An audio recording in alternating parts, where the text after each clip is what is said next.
Welcome to Subramani.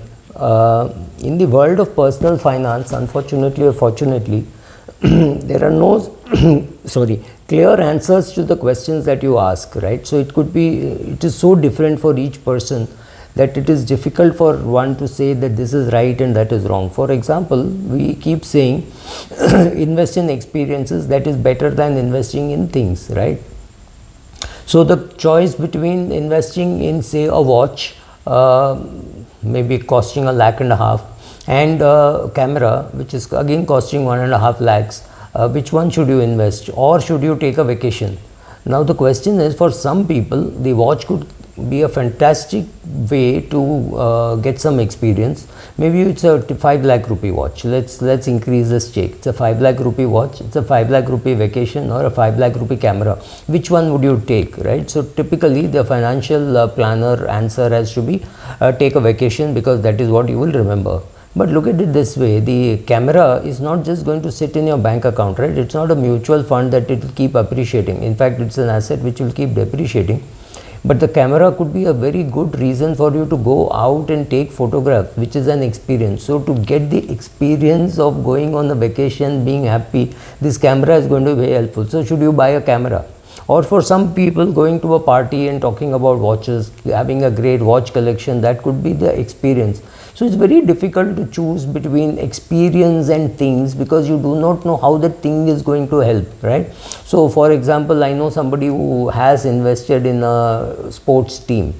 Is it going to make money for him? I am not very sure it's going to make money for him, because it's something which we discussed. But he's got the experience of saying, oh, I can take part in the auction, I can go and meet so many people. So I don't think he really cares as to what return he is going to get on that.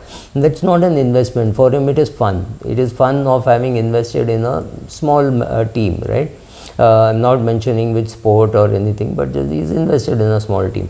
Would I call that investment? No, I think it's fun, right? So he's just having fun with that. So sometimes it happens that you are investing in some things to get good experience. So a house, a watch, a camera, or a car could be tools to get good experience. So a house, you may not just be able to, I don't think any of us will be able to justify the houses in which we live. It just does not make sense. The location, the size, everything seems to be something which you don't need. But look at it this way, anyway you have money, anyway that money has got to be invested. So why not in a house which is bigger than what others have, right?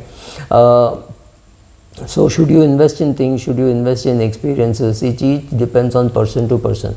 Unfortunately, when people who have never dealt with other people and their money, they don't have such clear answers. So they'll say, oh, don't buy a house, it's better to take on rent. What happens if the husband or the wife is very insecure about living in rented places? Then a house makes sense, because it means every day they don't have to be worried that the landlord will call them and say, tomorrow I want you to vacate. Does it happen in real life? Maybe no, but that constant fear, it's like, the constant fear of saying, I don't know whether I have enough money, but I think my medical expenses could go through the roof. It is true, theoretically it is true that it could go through the roof, but recently I have met many people who have died, or rather I have met many people who have lost family members, and they did not spend too much on the medical expenses. So I think it's an exaggerated fear, but people don't think so, right? So people will constantly be scared. So similarly, you decide whether you want to invest in experiences. That please realize that some of the things that you buy are also going to be tools for experiences. So it's very difficult to say whether a camera is a thing or whether it's an experience. Is a house a thing or an experience? A car a thing or an experience? To me, that conflict, or rather the line between the two, seems to be very difficult to draw.